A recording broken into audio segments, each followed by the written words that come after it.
rapid spread of new variants offers clues to how SARS-CoV-19 is adapting and how the pandemic will play out over the next several months. WHO said the highly mutated Omicron variant of COVID-19 could change the course of the pandemic.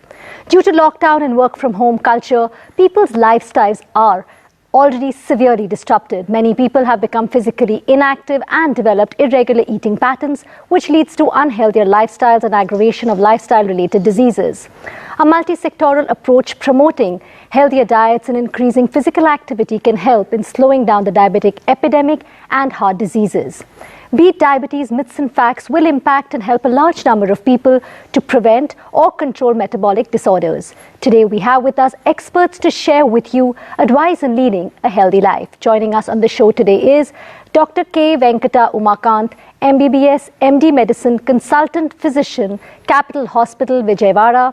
Dr. Ranjan Kumar Sharma, MBBS, DNB Cardiology, MD General Medicine, DM Cardiology, Cardiologist, Manipal Hospital, Kolkata, and Dr. Suresh Suryavanshi, MD Medicine, DNB Cardiology, Fellow of SCAI, Fellow of ESC, Interventional Cardiologist, Suryavanshi, Heartcare, Nashik. Dr. Suryavanshi, as we all know, people with comorbid conditions suffered a lot during the second wave of the COVID-19 infection. Are people with heart conditions more at risk from the new COVID strain as well? The answer to this question is yes. As it is applicable to any other, similar to any other viral infection, the people with chronic medical conditions, or we call it as comorbid conditions, are more susceptible to developing infection as well as complication due to this newer Omicron COVID-19 strain than a healthier individual. This includes patients with pre-existing heart disease, strokes, high blood pressure, diabetes, kidney failure or liver failure patients. This also includes individuals suffering from chronic lung diseases like chronic obstructive pulmonary disease, pulmonary fibrosis, chronic bronchial asthma, and immunocompromised patients. And very important is the children and other people who are not vaccinated or partially vaccinated are also at the risk from this new COVID-19 strain.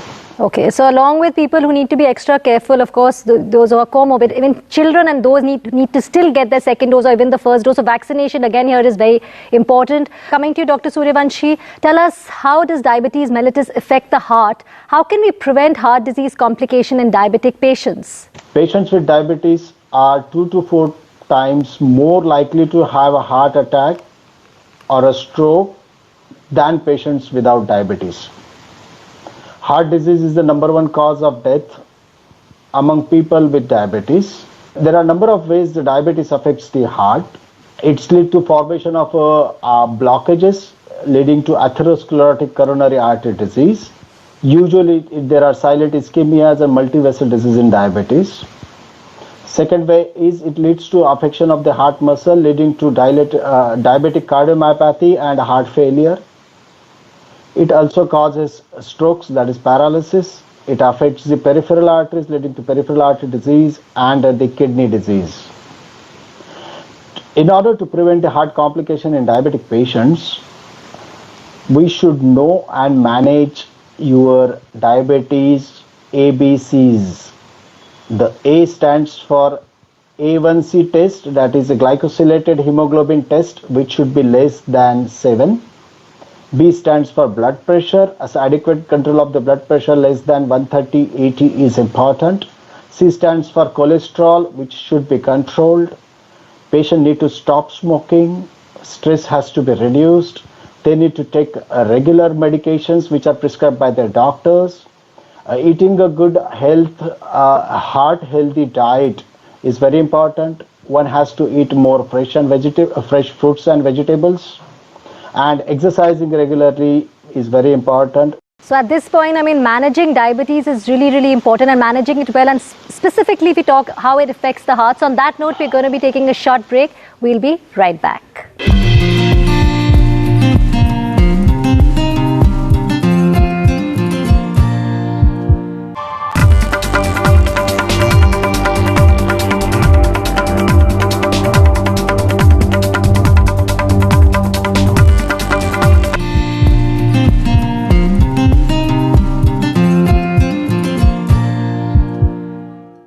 Welcome back. You're watching Beat Diabetes Myths versus Facts. Dr. Suryavanshi, what are the signs and symptoms a patient should be aware of post-angioplasty? What do you think, in case of an emergency, what should one do?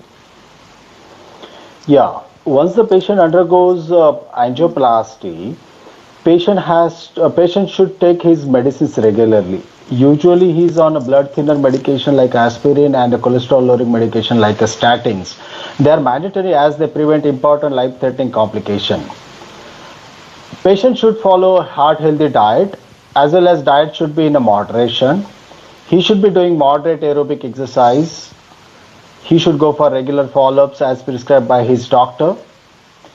And most important, he should not ignore or hide symptoms like unusual chest pain, breathing difficulty, hyperacidity or dyspepsia, or a symptom similar to those occurring before angioplasty. Okay. No symptoms should be ignored, as any complication in these patients can be life-threatening, that is a stent thrombosis. Okay. And in case of emergency, if the post-angioplasty patient develops any of these symptoms, please do not ignore or hide these symptoms. Even if it occurs at occurred time or location, it is always advisable to get an electrocardiogram done and consult your treating cardiologist immediately. So I think that's a very important message out there. Do not ignore any symptoms. Dr. Suryavanshi, what really is the role of cardiac rehabilitation post-angioplasty, or if I could ask you, a bypass surgery? Does home cardiac rehabilitation, does that work? Is it even possible? The cardiac rehabilitation is a medically supervised program. It is designed to improve cardiovascular health if you have experienced a heart attack, heart failure, or have undergone angioplasty or bypass surgery. It is a customized outpatient program of exercise and education. This is designed to improve your health and recovery. It has essentially three important parts.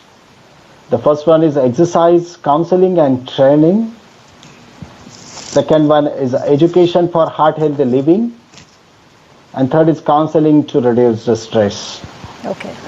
So over a long term, sticking to a cardiac rehabilitation program improves strength. It helps in adopting a heart healthy behavior. It helps in cutting habits, bad habits like smoking and tobacco. It helps in managing your weight, and it helps in finding ways to manage stress. Okay. And learn to cope up with the heart disease. With this, it helps in reducing your risk of coronary artery disease and other heart diseases. So it's very important and mandatory to have a good cardiac rehabilitation program that is there.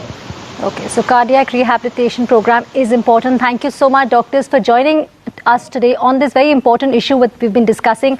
And I think what we've really understood is that we need to manage diabetes well, whether it's controlling our blood sugar, but I think like all of you said, it's about holistically managing the disease. Thank you all so much for watching.